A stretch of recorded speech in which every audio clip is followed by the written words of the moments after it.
Oktober ini sudah bisa selesai segala permasalahannya ya. Di STA 5459 udah clear dan diharapkan sebelum Lebaran tol Palembang Betung sudah bisa operasional. Sementara untuk Betung Bayung Lencir itu diharapkan akhir 2026 udah operasional. Yang Palembang Betung sendiri progresnya sudah berapa persen Pak saat ini?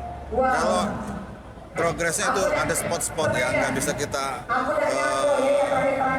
ukur rata ya, karena ada spot-spot yang harus itu ada timeline-nya sendiri yang menggambarkan untuk